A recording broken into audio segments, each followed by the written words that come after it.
Hi friends, ಯೇಸು ಕ್ರಿಸ್ತನ ಜೀವನದ ಕತೆ ನಿಮಗೆ ಗೊತ್ತಾ? ಕ್ರೈಸ್ತರ ಆರಾಧ್ಯ ದೈವ ಯೇಸು ಜನಿಸಿದ್ದು ಹೇಗೆ? ಯೇಸು ಕ್ರಿಸ್ತನನ್ನು ಶಿಲುಬೆಗೆ ಏರಿಸಿದ್ದು ಯಾಕೆ? ಇವರ ತಂದೆ ತಾಯಿ ಯಾರು? ಇವರು ಮಾಡುತ್ತಿದ್ದ ಕೆಲಸ ಏನು? ಭಾರತಕ್ಕೂ ಬಂದಿದ್ರಾ ಯೇಸು ಕ್ರಿಸ್ತ? ಎಲ್ಲವನ್ನು ಈ ವಿಡಿಯೋದಲ್ಲಿ ಹೇಳ್ತೀವಿ. ಅದಕ್ಕೂ ಮುನ್ನ ನೀವಿನ್ನೂ ನಮ್ಮ ಚಾನೆಲ್ಗೆ ಸಬ್ಸ್ಕ್ರೈಬ್ ಆಗಿಲ್ಲ ಅಂದ್ರೆ ಈ ಕೂಡಲೇ ಆಗಿ ಪಕ್ಕದ ಗಂಟೆ ಗುರುತಿನ ಮೇಲೆ ಕ್ಲಿಕ್ ಮಾಡಿ.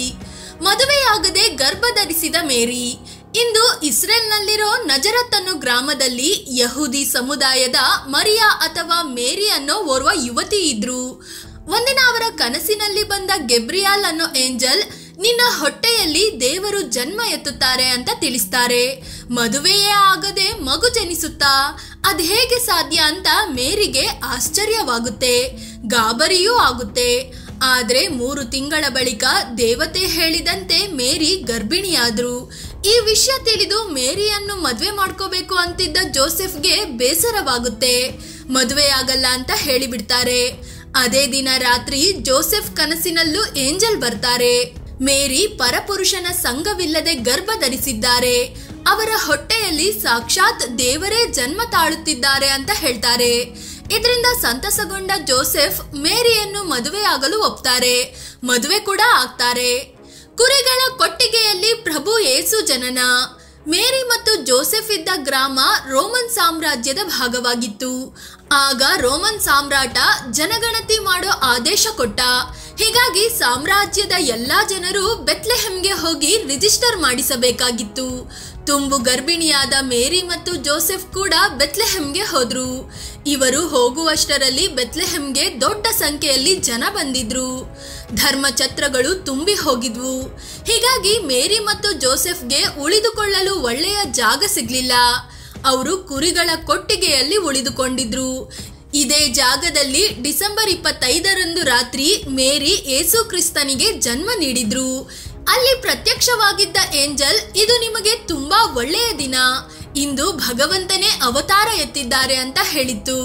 3 ಪುಣ್ಯವಂತರಿಗೆ ಅಂದು ಒಂದು ದೊಡ್ಡ ನಕ್ಷತ್ರ ಕೂಡ ಕಾಣಿಸಿತ್ತು.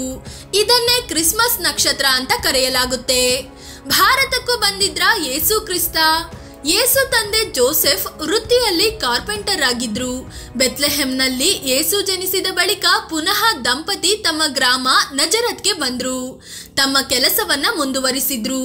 ಯೇಸು ಕ್ರಿಸ್ತ ಕೂಡ ದೊಡ್ಡವರಾದ ಬಳಿಕ ತನ್ನ ತಂದೆಯ ಬಳಿ ಕಾರ್ಪೆಂಟರ್ ಕೆಲಸ ಕಲಿತುಕೊಂಡ್ರು. 30 ವರ್ಷ ಆಗುವವರೆಗೆ ತಮ್ಮ ತಂದೆ ಜೊತೆಗಿದ್ದುಕೊಂಡು ಇದೇ ಕೆಲಸ ಮಾಡ್ತಿದ್ರು. ಆದ್ರೆ ಬೈಬಲ್ನಲ್ಲಿ 13ರಿಂದ 29 ವರ್ಷಗಳವರೆಗೆ ಯೇಸು ಕ್ರಿಸ್ತ ಏನ್ ಮಾಡ್ತಿದ್ರು ಅನ್ನೋ ಬಗ್ಗೆ ಮಾಹಿತಿ ಇಲ್ಲ.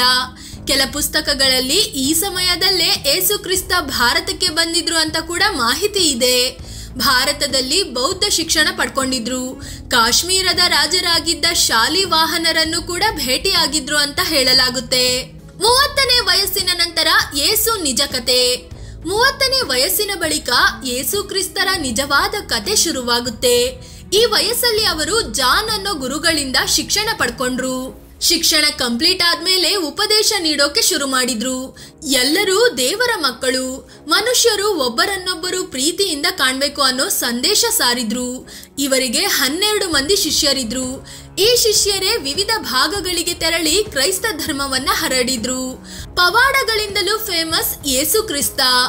ಎಸ್, ಹೀಗೆ ಧರ್ಮ ಪ್ರಚಾರ ಮಾಡಿದ ಯೇಸು ಕ್ರಿಸ್ತ ಹಲವು ಪವಾಡಗಳನ್ನು ಕೂಡ ಮಾಡಿದ್ರು. ಪ್ರಾರ್ಥನೆ ಮೂಲಕ ಭಯಾನಕ ಕಾಯಿಲೆಗಳಿದ್ದವರನ್ನು ಹುಷಾರು ಮಾಡಿದ್ರು.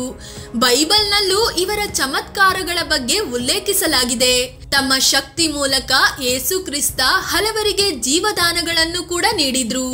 ಹೀಗಾಗಿ ಇವರ ಉಪದೇಶವನ್ನು ಪಾಲಿಸೋ ಜನರ ಸಂಖ್ಯೆ ದಿನದಿಂದ ದಿನಕ್ಕೆ ಜಾಸ್ತಿ ಆಗ್ತಾ ಹೋಯ್ತು. ಜನ ಇವರನ್ನು ಸೂರ್ಯನ ಪುತ್ರ ಅಂತ ಕೂಡ ಕರೆಯೋಕೆ ಶುರು ಮಾಡಿದ್ರು. ಯೇಸು ಯಹೂದಿಗಳ ಹಬ್ಬ ಆಚರಿಸಲು ಜೆರುಸಲೆಂನ ಮಂದಿರಕ್ಕೂ ಹೋಗ್ತಿದ್ರು. ಆದ್ರೆ ಯಹೂದಿ ಧರ್ಮದಲ್ಲಿ ಹೇಳಿದ್ದೆಲ್ಲವನ್ನು ಪಾಲಿಸ್ತಿರ್ಲಿಲ್ಲ. ಇವರ ಉಪದೇಶಗಳು ಆ ಭಾಗದಲ್ಲಿ ದೊಡ್ಡದಾಗಿ ಹರಡಿದ್ದ ಯಹೂದಿ ಧರ್ಮಕ್ಕಿಂತ ಭಿನ್ನವಾಗಿತ್ತು. ಶಾಸ್ತ್ರಗಳಲ್ಲಿ ಹೇಳಿದ್ದು ಧರ್ಮವಲ್ಲ, ನೈತಿಕತೆಯೇ ನಿಜವಾದ ಧರ್ಮ ಅಂತ ಸಾರಿದ್ರು. ಯೇಸು ವಿರುದ್ಧ ದೊಡ್ಡ ಷಡ್ಯಂತ್ರ. ಕೆಲ ಕಟ್ಟರ್ ಯಹೂದಿಗಳಿಗೆ ಯೇಸು ಕ್ರಿಸ್ತನ ಉಪದೇಶ ಇಷ್ಟವಾಗಲಿಲ್ಲ. ವಿರೋಧಿಸೋಕೆ ಶುರು ಮಾಡಿದ್ರು. ಯೇಸು ಹೊಸ ಧರ್ಮವನ್ನ ಹುಟ್ಟು ಹಾಕ್ತಾರೆ ಅನ್ನೋ ಭಯ ಅವರನ್ನ ಕಾಡ್ತಿತ್ತು. ಹೀಗಾಗಿ ಒಂದು ಸಂಚು ರೂಪಿಸಿದ್ರು. ಆಗ ಯೇಸು ಕ್ರಿಸ್ತ ಇದ್ದ ಇಸ್ರೇಲ್ ರಾಜ್ಯ ರೋಮ್ ಸಾಮ್ರಾಜ್ಯದ ಅಧೀನಕ್ಕೆ ಒಳಪಟ್ಟಿತು. ಟಿಬೇರಿಯಸ್ ಅನ್ನೋ ಸಾಮ್ರಾಟ ಆಳ್ತಿದ್ದ. ರಾಜ್ಯದ ಆಡಳಿತ ನೋಡಿಕೊಳ್ಳಲು ಟಿಬೇರಿಯಸ್ ಓರ್ವ ಗವರ್ನರ್ ಅನ್ನು ನೇಮಿಸಿದ್ದ. ಯೇಸು ವಿರೋಧಿಗಳು ಗವರ್ನರ್ ಆಗಿದ್ದ ಪಾಂಟಿಯಸ್ ಪಿಲೇಟ್ ಬಳಿ ಹೋಗಿ ದೂರು ನೀಡಿದ್ರು. ಯೇಸು ಉಪದೇಶಗಳಿಂದ ಗವರ್ನರ್ಗೆ ಏನೂ ತೊಂದರೆ ಇರಲಿಲ್ಲ.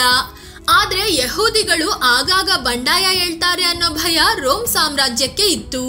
ಹೀಗಾಗಿ ಯಹೂದಿ ಕಟ್ಟರ್ ಪಂಥಿಗಳನ್ನು ಖುಷಿಪಡಿಸೋಕೆ ಮುಂದಾದ ಗವರ್ನರ್ ಧರ್ಮ ನಿಂದನೆ ಆರೋಪದಡಿ ಯೇಸು ಕ್ರಿಸ್ತನನ್ನು ಅಂತ್ಯಗೊಳಿಸೋ ಆದೇಶ ನೀಡಿದ. ಜೆರುಸಲೆಂನಲ್ಲಿ ಕೊನೆ ಊಟ, ಶಿಕ್ಷೆ. ಷಡ್ಯಂತ್ರದಲ್ಲಿ ಭಾಗಿಯಾಗಿದ್ದ ಶಿಷ್ಯ. ಒಂದಿನ ಯೇಸು ಕ್ರಿಸ್ತ ಜೆರುಸಲೆಂಗೆ ಬಂದ್ರು. ಅಲ್ಲಿ ತಮ್ಮ 12 ಮಂದಿ ಶಿಷ್ಯರೊಂದಿಗೆ ಕುಳಿತು ಕೊನೆಯದಾಗಿ ಊಟ ಮಾಡಿದ್ರು. ಆಗಾಗಲೇ ಯೇಸುವನ್ನು ಬಂಧಿಸಿ ಶಿಕ್ಷೆ ಕೊಡೋ ಷಡ್ಯಂತ್ರ ರೆಡಿಯಾಗಿತ್ತು. ಆ ಷಡ್ಯಂತ್ರಕ್ಕೆ ಯೇಸು ಅವರ 12 ಶಿಷ್ಯರಲ್ಲಿ ಒಬ್ಬನಾಗಿದ್ದ ಜುದಾಸ್ ಸಾಥ್ ನೀಡಿದ್ದ. ಅರೆಸ್ಟ್ ಮಾಡಿದ ಬಳಿಕ ಯೇಸು ಕ್ರಿಸ್ತನಿಗೆ ಭಯಾನಕವಾಗಿ ಶಿಕ್ಷೆ ನೀಡಲಾಯಿತು. ಮುಳ್ಳಿನ ಕಿರೀಟ ತೊಡಿಸಲಾಯಿತು. ನಂತರ ಭಾರೀ ತೂಕದ ಶಿಲುಬೆಯನ್ನು ಹೊರಿಸಿ ನಡೆಸಲಾಯಿತು. ಇದಾದ್ಮೇಲೆ ಯೇಸು ಸುಸ್ತಾಗಿ ನಿಂತಾಗ ಅವರನ್ನು ಅದೇ ಶಿಲುಬೆಗೆ ಏರಿಸಲಾಯಿತು. ಕೈಕಾಲುಗಳಿಗೆ ಮೊಳೆ ಹೊಡೆಯಲಾಯಿತು. ಹೀಗೆ ಸಾವಿನ ವೇಳೆ ಯೇಸು ಕ್ರಿಸ್ತರು ಎಲ್ಲಾ ಮನುಷ್ಯರ ಪಾಪಗಳನ್ನು ತಮ್ಮ ತಲೆ ಮೇಲೆ ತಗೊಂಡಿದ್ರು. ಈ ಘಟನೆ ನಡೆದ 3 ದಿನಗಳ ಬಳಿಕ ಯೇಸು ಕ್ರಿಸ್ತ ಮತ್ತೆ ಜೀವಗೊಂಡು ಸ್ವರ್ಗದ ಕಡೆಗೆ ನಡೆದ್ರು. 40 ದಿನಗಳ ಬಳಿಕ ಸ್ವರ್ಗ ಸೇರಿದ್ರು ಅನ್ನೋ ನಂಬಿಕೆ ಕೂಡ ಇದೆ. ಯೇಸುವನ್ನು ಶಿಲುಬೆಗೆ ಏರಿಸಿದ ದಿನವನ್ನು ಗುಡ್ ಫ್ರೈಡೆ ಅಂತ ಆಚರಿಸಲಾಗುತ್ತೆ. ಅದೇ ರೀತಿ 3 ದಿನಗಳ ಬಳಿಕ ಸ್ವರ್ಗಕ್ಕೆ ನಡೆದ ದಿನವನ್ನು ಈಸ್ಟರ್ ಹಬ್ಬವನ್ನಾಗಿ ಆಚರಿಸಲಾಗುತ್ತೆ. ಆದ್ರೆ ಶಿಲುಬೆಗೆ ಏರಿಸಿದ ದಿನಾಂಕದ ಬಗ್ಗೆ ಗೊಂದಲ ಇದೆ. ಇತಿಹಾಸಕಾರರು ಕ್ರಿಸ್ತಶಕ 30ರ ಏಪ್ರಿಲ್ 7 ಅಥವಾ ಕ್ರಿಸ್ತಶಕ 33ರ ಏಪ್ರಿಲ್ 3 ಈ ಎರಡರಲ್ಲಿ ಒಂದು ದಿನ ಶಿಲುಬೆಗೆ ಏರಿಸಿರಬಹುದು ಅಂತ ಅಭಿಪ್ರಾಯ ಪಟ್ಟಿದ್ದಾರೆ. ಶಿಲುಬೆಗೆ ಏರಿಸಿದ ಜಾಗವನ್ನು ಗೋಲ್ಗೋತಾ ಅಂತ ಕರೆಯಲಾಗುತ್ತೆ. ಇದು ಜೆರುಸಲೆಂನಲ್ಲಿದೆ. ಯೇಸು ಕ್ರಿಸ್ತನ ಅನುಯಾಯಿಗಳನ್ನು ಕ್ರೈಸ್ತರು ಅಂತ ಕರೆಯಲಾಯಿತು. ಶಿಲುಬೆಯೇ ಅವರ ಧರ್ಮದ ಸಂಕೇತವಾಯಿತು. ಇಂದು ಜಗತ್ತಿನ ಅತಿ ದೊಡ್ಡ ಧರ್ಮವಾಗಿ ಬೆಳೆದು ನಿಂತಿದೆ. ಫ್ರೆಂಡ್ಸ್, ಇದು ಕ್ರೈಸ್ತರ ಆರಾಧ್ಯ ದೈವ ಯೇಸು ಕ್ರಿಸ್ತ ಅವರ ಜೀವನದ ಬಗ್ಗೆ ತಿಳಿಸಿಕೊಡುವ ಪ್ರಯತ್ನ. ಈ ಬಗ್ಗೆ ನಿಮ್ಗೆ ಏನ್ ಅನ್ಸುತ್ತೆ ಅಂತ ಕಾಮೆಂಟ್ ಮಾಡಿ ಹೇಳಿ. ಅದೇ ರೀತಿ ನೀವಿನ್ನು ನಮ್ಮ ಚಾನಲ್ಗೆ ಸಬ್ಸ್ಕ್ರೈಬ್ ಆಗಿಲ್ಲ ಅಂದ್ರೆ ಈ ಕೂಡಲೇ ಆಗಿ ಪಕ್ಕದ ಗಂಟೆ ಗುರುತಿನ ಮೇಲೆ ಕ್ಲಿಕ್ ಮಾಡಿ. ಧನ್ಯವಾದ.